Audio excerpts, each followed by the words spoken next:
اعوذ باللہ من الشیطان الرجیم بسم اللہ الرحمن الرحیم۔ میرے پیارے سامعین السلام علیکم۔ آج ہم جس شخصیت کے بارے میں گفتگو کریں گے اس کا نام ہے چے گویرا۔ 14 جون 1928 کو ارجنٹائن میں گویرا گھرانے کے اندر ایک بچے نے آنکھ کھولی جس کے والدین نے اسے ارنیسٹو گویرا کا نام دیا۔ وہ اپنے 5 بہن بھائیوں میں سب سے بڑے تھے۔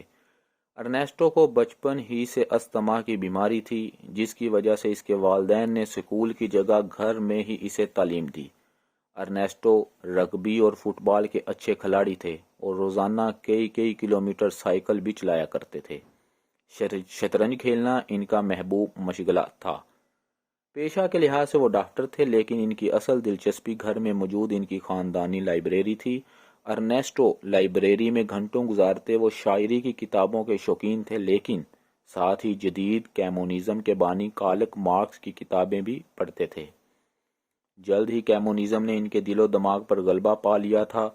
یہ وہ دور تھا جب دنیا 2 واضح نظاموں میں تقسیم ہو چکی تھی۔ ایک طرف امریکہ، برطانیہ اور فرانس جیسے ممالک تھے جو سرمایہ دارانہ نظام یعنی دولت مند طبقے کا تحفظ کرتے تھے۔ دوسری طرف کیمونزم یعنی غریبوں کی حمایت کا دعوے دار نظام تھا۔ سوویت روس اور چین کیمونزم کے سرخین مانے جاتے تھے۔ دنیا بھر کے کم ترقی والے ممالک اور غریب ممالک میں نوجوان کیمونزم کے دیوانے تھے۔ ارنیسٹو کو کیمونزم کی طرف کتابوں کے ساتھ ان کی سفر کرنے کی عادت کا بھی بہت دخل تھا۔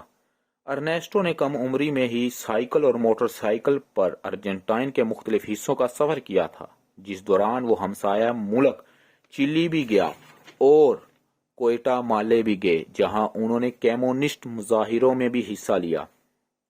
اپنے سفر کے دوران انہوں نے غریبوں کی حالت زار دیکھی تو سرمایہ داروں سے ان کی نفرت اور بھی بڑھ گئی۔ ارنیسٹو کم عمری میں ہی انقلابی گروپوں میں شامل ہو گیا، لیکن چے کی زندگی میں اہم موڑ تب آیا جب انہوں نے کیوبا کے رہنما کاسترو سے ملاقات کی اور پہلی ہی ملاقات میں دونوں ایک دوسرے کے مداح ہو گئے۔ کاسترو نے ارنیسٹو کو اپنا بہترین دوست مان لیا اور انہیں چے کا نک نیم دیا جس کا مطلب ہے ہے یو۔ اس طرح ارجنٹائن کے ارنیسٹو گویرا کیوبا کے چے گویرا بن گئے۔ کاسترو کیوبا میں انقلاب لانا چاہتے تھے اور اس کے لیے انہیں چے سے بہتر ساتھی مل ہی نہیں سکتا تھا۔ کیوبا کی حکومت سے بچنے کے لیے چے اور کاسترو نے میکسیکو میں پناہ لے رکھی تھی لیکن میکسیکو کی حکومت نے انہیں گرفتار کر لیا۔ کچھ عرصہ بعد جب کاسترو کو رہا کرنے جانے لگا تو انہوں نے چے کے بغیر جیل سے نکلنے سے انکار کر دیا۔ حالانکہ چے کی کوشش تھی کہ کاسترو رہا ہو کر کیمونزم کی مہم چلائیں لیکن کاسترو کا جواب تھا میں تمہیں تنہا نہیں چھوڑوں گا۔ کچھ ہی دنوں بعد میکسیکو نے دونوں کو ایک ساتھ ہی رہا کر دیا۔ دونوں میکسیکو سے کیوبا آ گئے۔ یہاں آ کر انہوں نے انقلابیوں کا ایک لشکر بنایا اور جنگی بنیادوں پر تربیت بھی دے ڈالی۔ 1958 میں کاسترو اور چے گویرا کی قیادت ہزاروں جنگجوؤں نے کیوبا کے اہم شہروں پر قبضے شروع کر دیے۔ 31 دسمبر کا دن تھا۔ 1958 کو چے گویرا کی قیادت میں باغیوں نے کیوبا کے اہم شہر سانتا کلارا پر قبضہ کر لیا تھا۔ اس دوران کیوبا کے صدر بٹسٹا بھی بمشکل جان بچا کر ایک طیارے میں ملک سے فرار ہو گئے۔ یوں کیوبا پر کیمونزم کا پرچم لہرانے لگا۔ کیوبا جو امریکہ کے بالکل نزدیک ملک ہے، اس پر کیمونزم کے کنٹرول نے مغربی ممالک کے لیے خطرے کی گھنٹی بجا دی تھی۔ لیکن یہاں کاسترو اور چے گویرا کی دوستی میں ہلکی سی دراڑ پڑ گئی۔ کاسترو انقلاب کا کریڈٹ خود لینا چاہتے تھے، چنانچہ انہوں نے چے کو دارالحکومت میں داخلے سے منع کر دیا۔ خود فاتح کی حیثیت سے شہر میں داخل ہو گئے۔ کاسترو نے کیوبا کی حکومت بھی خود سنبھال لی لیکن وہ چے کو ان کی وفاداری کا انعام دینا بھی نہیں بھولے۔ انقلاب کے بعد چے کو کیوبا کی شہریت دے کر خزانہ اور انڈسٹریل کا چارج دے دیا۔ اب چے گویرا ایک اہم سرکاری عہدے دار اور لیڈر تھے۔ اس کے باوجود چے نے پروٹوکول گوارا نہ کیا۔ وہ اپنے بیوی بچوں کے ساتھ عام بسوں میں سفر کرتے اور مزدوروں کے ساتھ مل کر محنت بھی کیا کرتے تھے۔ چے نے کیمونزم اور گوریلا جنگوں پر کتابیں بھی لکھی۔ وہ کیوبا کی عوام کی زندگی بہتر بنانے میں لگے تھے۔ اسی دوران انہوں نے دنیا بھر کے دورے بھی کیے۔ وہ امریکہ کو پسند تو نہیں کرتے تھے، لیکن پھر بھی اقوام متحدہ کی جنرل اسمبلی کے اجلاس میں شرکت کے لیے وہ امریکہ گئے اور خطاب بھی کیا۔ چے گویرا نے پاکستان میں بھی دورہ کیا۔ 1959 اور پھر 1965 میں 2 بار پاکستان آئے تھے، لیکن چونکہ پاکستان امریکہ اتحادی اور ایک طرح سے کیوبا مخالف کیمپ میں تھا، اس لیے چے کے دونوں دوروں کو زیادہ کوریج حاصل نہیں ہوئی۔ پاکستان کے علاوہ وہ چے گویرا بھارت بھی گئے، جہاں ان کا شاندار استقبال کیا گیا اور میڈیا میں بھی بھرپور کوریج ملی۔ کیوبا میں چے کی زندگی بظاہر سکون سے گزر رہی تھی، لیکن پھر اس پرسکون زندگی میں بھونچال آ گیا۔ ہوا یوں کہ کیوبا میں انقلاب نے امریکہ کو سخت پریشان کر رکھا تھا۔ امریکی حکومت کو خوف تھا کہ کہیں سوویت روس کیوبا کے اندر اپنے فوجی اڈے قائم نہ کر لے۔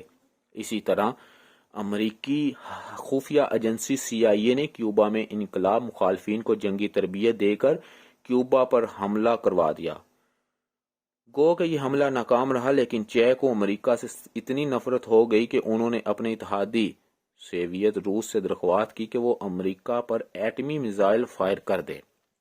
وہ کھلے عام کہتے تھے کہ وہ امریکی شہر نیو یارک کو صفحہ ہستی سے مٹا دینا چاہتے ہیں۔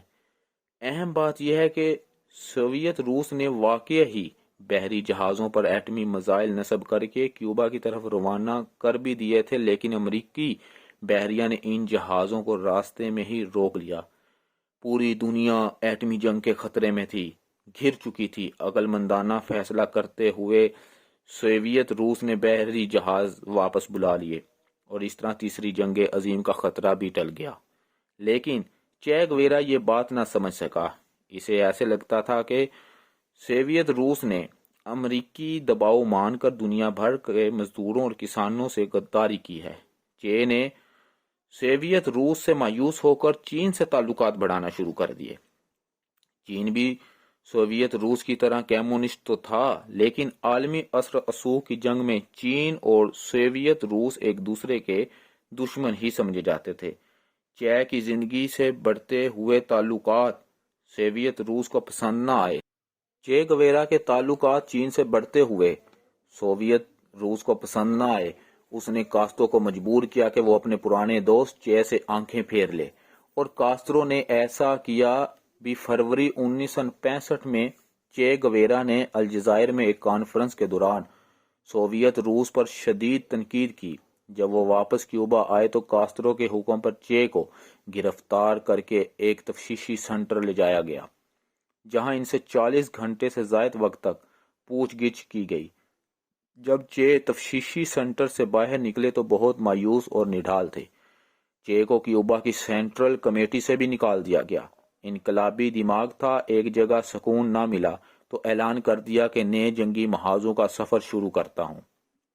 اس طرح چے افریقہ کے ملک کانگو پہنچے۔ کانگو میں انقلاب ناکام ہوا اور چے گویرا ناکامی کی تصویر بنے کیوبا واپس لوٹ آئے۔ کہا جاتا ہے کہ جب چے کیوبا واپس آئے تو کاسترو نے انہیں بہت سمجھایا کہ وہ مزید انقلاب کی ضد چھوڑ دے اور کیوبا میں سکون کی زندگی بسر کریں، لیکن چے پھر بھی زیادہ دیر کیوبا میں نہیں رکے۔ اس بار انہوں نے بولیویا کا رخ کیا، لیکن جو انقلابی بولیویا میں لڑ رہے تھے انہوں نے چے کو اپنا کمانڈر بنانے سے انکار کر دیا۔ اس طرح واپسی کا ارادہ کر لیا، مگر اسی دوران بولیویا حکومت چے کی موجودگی کی خبر ملتی ہے۔ ہر جگہ ناکے لگا دیے جاتے ہیں، اعلان کر دیا جاتا ہے کہ چے کو زندہ یا مردہ پکڑنے کے لیے فوج کا ایک خصوصی یونٹ بھی بنا دیا جاتا ہے۔ امریکہ خفیہ ایجنسی CIA بھی بولیویا کی حکومت کا مدد کر رہی تھی۔ اس طرح چے اور اس کے ساتھیوں کو بولیویا سے نکلتے وقت ایک جنگل میں گھیر لیا جاتا ہے۔ چے اور ان کے ساتھیوں نے ڈٹ کر مقابلہ کیا۔ فائرنگ کے تبادلے میں چے زخمی ہو گئے اور ان کی بندوق بھی بیکار ہو گئی۔ بولیویا کے فوجی چے کے بہت قریب آ گئے تھے۔